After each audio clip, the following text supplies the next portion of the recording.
अभी शेर बैठा है, शेर देख रहा है, और जब शेर हमला करेगा तो रोना नहीं कि मम्मी डैडी मेरा बेटा भाल लेकर भाग गए अख्तर अली खान।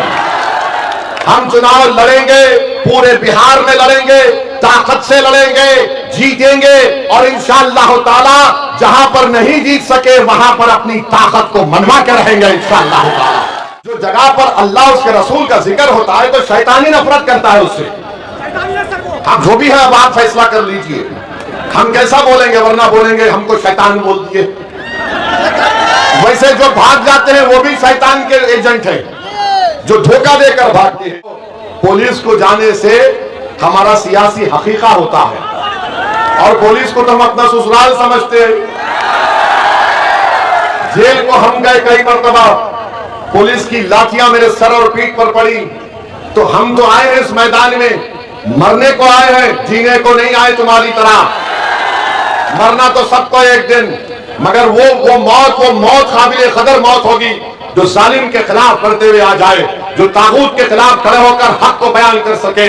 अरे मौत फिरौन को भी आई, मौत नमरूद को भी आई, मौत यजीद की भी आई, मगर जो कुर्बानी इमाम हुसैन ने दी, सुबह क़यामत तक लोग इमाम हुसैन को याद करते, यजीद को याद नहीं रखते करते हैं। हम थूकते हैं इसी जिंदगी पर जो गैरों के सामने ईमान को बेचा जाता है।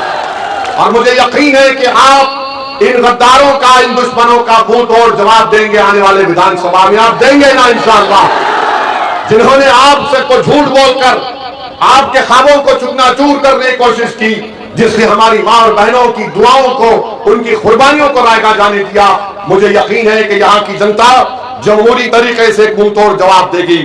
और दोस्तों, आप तमाम लोग जानते हैं कि हम लगातार आपको सीमांचल न्याय यात्रा से अपडेट दे रहे हैं। असदुद्दीन ओवैसी सीमांचल पहुंचे हुए हैं, उनका 4 दिवसीय दौरा जारी है। आज वो 22वीं विधानसभा पहुंचे और वहां पहुंच करके उन्होंने वक्त के हुकूमत को जम करके ललकारा, और साथ ही साथ बिहार में हो रहे भ्रष्टाचार पर भी उन्होंने बातें रखी और कहा कि किस तरीके से सीमांचल के साथ भेदभाव हो रहा है।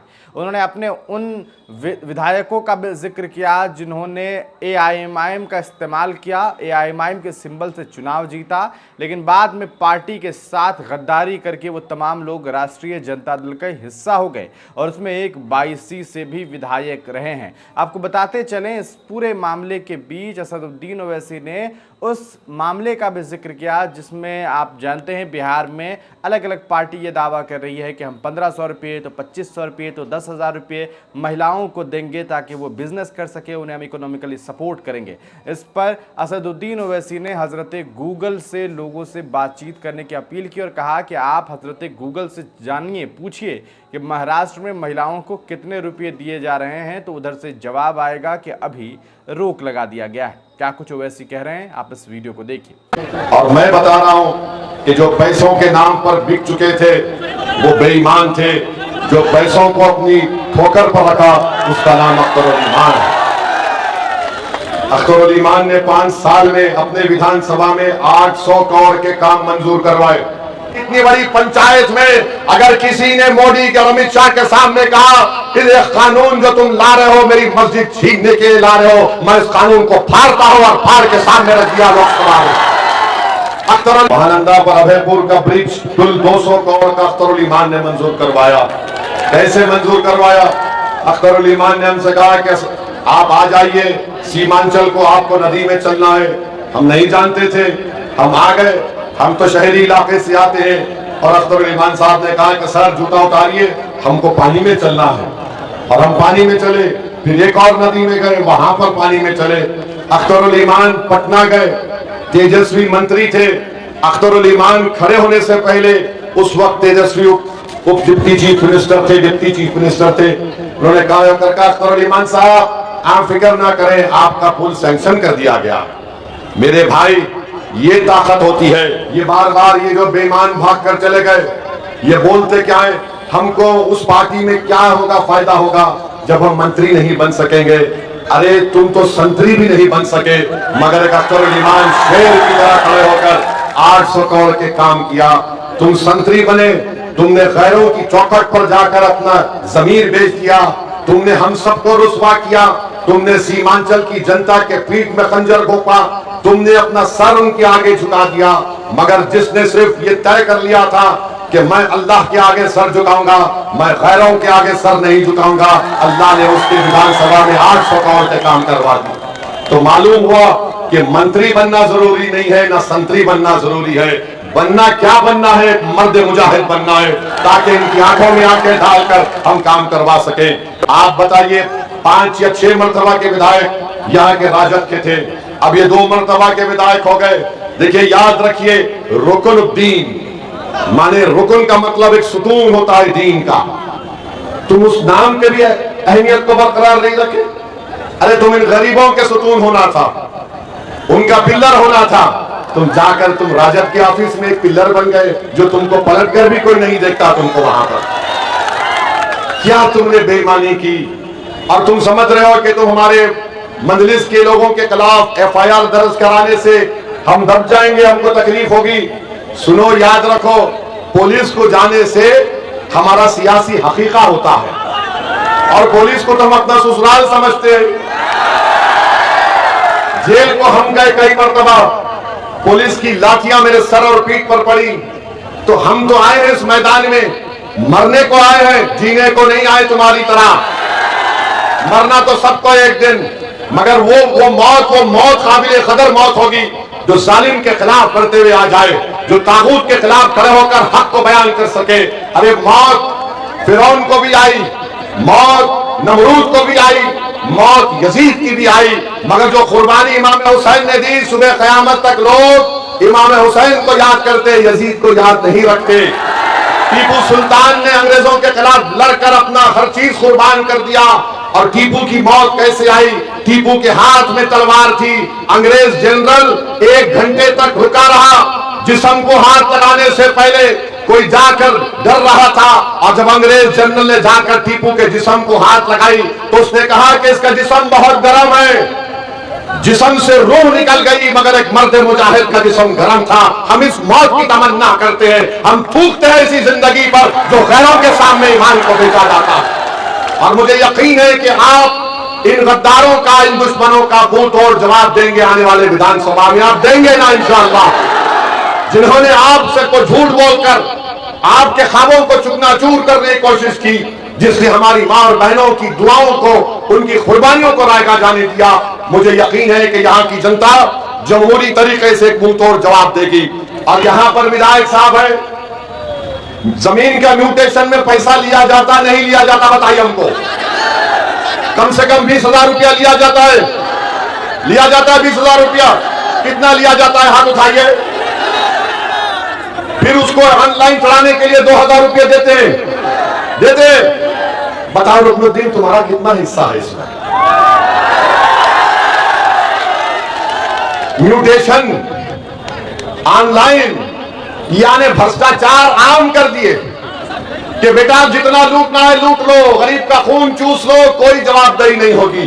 जवाबदेही होगी जिसका खून तुमने चूसा है। वो जब वोट डालने जाएगा, वो कहेगा कि रुकनुद्दीन, पतंग छाप के नाम पर तुझे विधायक बनाया, अब पतंग छाप के नाम पर वोट डालकर तुझे घर में बिठाएंगे इंशाअल्लाह ताला। मेरे अजीज दोस्तों और बुजुर्गों, हम आपके सामने बता रहे हैं कि आवास योजना के लिए भी पैसे देना पड़ता गरीब को। बताइए, नीतीश कुमार, मोदी की सरकार क्या कर रही है? मोदी दिल्ली में बैठ के बोलते, मैं ना खाऊंगा ना खाने दूंगा, मगर बिहार में जो लूटना है लूट लो, मैं आंख बंद करके सिर्फ बोलूंगा सीमांचल में घुसपैठी आ गए। मोदी जी, सीमांचल में कोई बांग्लादेशी नहीं है। हाँ, एक बांग्लादेशी को आपने दिल्ली में अपनी मुंह बोली बहन बनाकर बिठा कर रखा है, उसको लाइए सीमांचल को, और हम रास्ता दिखाएंगे हैदराबाद से आकर बांग्लादेश कहां पर है वहां पर छोड़कर आएंगे। आपकी छतरो छाया में वो महिला बांग्लादेशी दिल्ली में बैठी है, और मोदी जी सीमांचल को आकर बोलते हैं यहां पर बहुत आबादी बढ़ रही है, यहां पर बहुत बढ़ गए, यहां पर मदरसे आ गए। अरे मदरसे खोलने से आपको तकलीफ क्यों है? जो जगह पर अल्लाह उसके रसूल का जिक्र होता है तो शैतानी नफरत करता है उससे। अब जो भी है अब आप फैसला कर लीजिए, हम कैसा बोलेंगे, वरना बोलेंगे हमको शैतान बोल दिए। वैसे जो भाग जाते हैं वो भी शैतान के एजेंट हैं, जो धोखा देकर भागते हैं। मेरे अजीज दोस्तों और बुजुर्गों, मोदी, नीतीश कुमार ने, चिराग पासवान ने, कुशवाहा साहब ने मिलकर एक ऐसा काला कानून बनाया है, वक्त तरमीमी कानून, जिसके जरिए वो हमारी मसाजिद को छीनना चाहते हैं, जिसके जरिए हमारे दरगाह और खानखाहों को छीनना चाहते हैं, ईदगाह की जमीन को छीनना चाहते हैं, कब्रिस्तान की जमीन को छीनना चाहते हैं। जहां पर वक्फ की जमीन होती है उसका मालिक अल्लाह होता है, और जो कब्जा करके बैठा उसको मालिक बनाना चाहते हैं। मेरे अजीज दोस्तों और बुजुर्गों, आपने देख लिया कि भारत की लोकसभा में अगर किसी ने खड़े होकर मोदी के इस काले कानून को, जो हमारी मसाजिद पर कब्जा करना चाहता था, हमने संविधान को सामने रखकर कानूनी दलाइल देकर मोदी को यह बता दिया कि तुम जो कानून ला रहे हो वो वक्फ को बचाने के लिए नहीं, वक्फ को बर्बाद करने के लिए ला रहे हो। तुमने देख लिया, दुनिया ने देख लिया, जो कहते थे एक अख्तर अली ईमान क्या करेगा, एक ओवैसी क्या करेगा। अरे भारत की इतनी बड़ी पंचायत में अगर किसी ने मोदी के, अमित शाह के सामने कहा कि ये कानून जो तुम ला रहे हो मेरी मस्जिद छीनने के लिए ला रहे हो, मैं इस कानून को फाड़ता हूं, और फाड़ के सामने रख दिया लोकसभा में। अख्तर अली ईमान अकेले थे, आपकी आवाज अख्तर अली ईमान उठा रहे थे।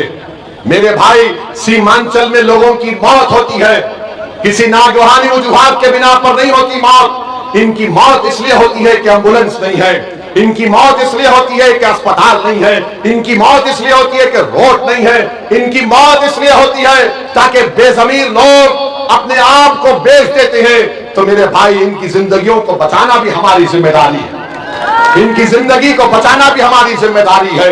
इसीलिए मंजलिस सीमांचल की इंसाफ की लड़ाई से बिहार में अपने सियासी सफर का आगाज किया, और हम मोदी से कहना चाह रहे हैं कि तुम जब यहां पर सीमांचल को आओगे, खबरदार हमको बदनाम नहीं करना, हम पर झूठा इल्जाम नहीं लगाना। ये सीमांचल गयूर अवाम की सरजमीन है, गरीब है तो गरीब की इज्जत नफ्स भी हो सकती है। आप यहां पर आकर हम पर झूठा इल्जाम नहीं लगा सकते। आपने लगाया इल्जाम, और सीमांचल की जनता मतदान के दिन मोदी तुम्हारा जवाब देगी और तुमको बताएगी कि हम भारत के नागरिक थे, है और रहेंगे। तुम्हारे घुसपैठी का इल्जाम पतंग छाप पर बटन दबाकर होगा मोदी, तुम्हारे काले वक्फ कानून का जवाब पतंग छाप पर बटन दबाकर होगा मोदी। सीमांचल को तुमने पसमानदा रखा, नीतीश और मोदी तुमको जवाब मिलेगा। अरे हमको इल्जाम लगाया जाता है हम पर कि हम वोट काटते हैं, हम फुला करते हैं। मेरे भाई, हम किसी को काटते नहीं, हम जोड़ते हैं। हम किसी को काटते नहीं, जोड़ते हैं। अब इससे बढ़कर अख्तर अली ईमान क्या कर सकते हैं? लालू जी को खत लिख दिए, तेजस्वी को खत लिख दिए, कहा कि 6 सीट दे दो। अगर तुम इसको भी नहीं समझोगे तो मैं कुछ नहीं कर सकता। सीमांचल और बिहार की दुनिया की जनता देख रही है कि कौन मोदी को रोकना चाहता है और कौन मोदी को कामयाब करना चाहता है। यह फैसला आपको करना है। अगर आप ये बात को समझ लेंगे तो सारी बात आपको समझ में आ जाएगी। आप बताइए, इससे ज्यादा मंजलिस क्या कर सकती है कि बावजूद इसके कि तुमने मेरे 4 विधायक को खरीद लिया, मगर बिहार और सीमांचल के मुस्तकबिल को देखते हुए हमने कहा कि यहां पर भाजपा का मुख्यमंत्री ना बन जाए। हमने कहा चलो हम हमारी बात को मान लो, हमने पेशकश की, मगर ये लोग समझ रहे कि मंजलिस कमजोरी के मजाहरे कर रही है। नहीं मेरे भाई, कमजोरी के मजाहरे नहीं, अभी शेर बैठा है, शेर देख रहा है, और जब शेर हमला करेगा तो रोना नहीं, रोना नहीं कि मम्मी डैडी मेरा बेटा बाल लेकर भाग गए अख्तर अली ईमान। हम चुनाव लड़ेंगे, पूरे बिहार में लड़ेंगे, ताकत से लड़ेंगे, जीतेंगे, और इंशाअल्लाह ताला जहां पर नहीं जीत सके वहां पर अपनी ताकत को मनवा के रहेंगे इंशाअल्लाह ताला। याद रखिए सीमांचल की जनता, कल तक आपके पास कोई विकल्प नहीं था, कल तक आपके पास कोई विकल्प नहीं था। आप हालत मजबूरी में इनका साथ देते थे। आज एक ताकतवर विकल्प अख्तर अली ईमान और मजलिस इत्तेहादुल मुस्लिमीन के रूप में आपके दरमियान में है। आज इस विकल्प को दबाने के लिए, ताकि तुम्हारी आवाजों को दबा दिया जाए, ताकि तुम्हारी मसाजिद को छीन लिया जाए, ताकि सीमांचल को हमेशा के लिए पिछड़ा रख दिया जाए, ये हमको रोकना है। इन ताकतों को एक विकल्प के तौर पर मजलिस आपके दरमियान में आई है। हम किसी मजहब के खिलाफ नहीं है, सच्चा मुसलमान तो वो है जो किसी मजहब के खिलाफ नहीं होगा। हम किसी मजहब के खिलाफ नहीं है, हम यही कह रहे हैं कि इंसाफ करो, हमको इज्जत दो, और हम ये कह रहे हैं कि हमारे मुकद्दर के फैसले हम करेंगे, हम तुम्हारे गुलाम नहीं हैं, हम बराबरी चाहते हैं, हम हिस्सेदारी चाहते हैं। क्या आप बराबरी चाहते हैं? क्या आप हिस्सेदारी चाहते हैं? तो लगाइए मेरे साथ नारा सीमांचल जिंदाबाद। देखा आपने असदुद्दीन ओवैसी को किस तरीके से वह लगातार जो है वो सीमांचल में दौरा कर रहे हैं और ये कह रहे हैं कि सीमांचल के साथ नाइंसाफ़ी हुई है। उन्होंने अख्तरुल ईमान के काम का जिक्र किया और कहा कि अख्तरुल ईमान वो विधायक है जो सिर्फ 4 मिनट बोल करके बिहार विधानसभा में तमाम लोगों पर हावी रहा है, जिन्होंने 800 करोड़ रुपए से ज़्यादा के प्रोजेक्ट्स लिए हैं जिस पर काम हो रहा है और कई काम हो चुका है। उन्होंने बताया कि किस तरीके से एक अख्तरुल ईमान से क्या होगा, जो ये पूछते हैं उन्हें ये बताने की ज़रूरत है कि एक अख्तरुल ईमान किस तरीके से बिहार की विधानसभा में तमाम लोगों के मुद्दों को उठाता है, अपनी आवाज़ को बुलंद करता है। असदुद्दीन ओवैसी के इस यात्रा के बाद यकीनन सीमांचल में एक अलग माहौल बन गया है। सीमांचल के लोगों को इस बारे में एहसास होने लगा है कि एक बार फिर असदुद्दीन ओवैसी का साथ दिया जाना चाहिए ताकि वह इस सीमांचल को बदल सके। इसमें कोई शक नहीं है, जब हम सीमांचल के दौरे पर रहे तो हमें ये मालूम पड़ा कि किस तरीके से सीमांचल में लोगों के हालात बदहाल हैं। लोगों के घरों में आज भी 2 वक्त की रोटी मैसर नहीं हो पा रही है। यकीनन ये बात कही जा सकती है कि सीमांचल के साथ जो नाइंसाफ़ी हो रही है वो सरकारी विफलताओं का एक सबसे बड़ा जीता जागता सबूत है। आप इस वीडियो को देखने के बाद क्या सोचते हैं? असदुद्दीन ओवैसी के बयान पर आपका क्या ख्याल है? अपनी राय कमेंट सेक्शन में ज़रूर लिखिएगा।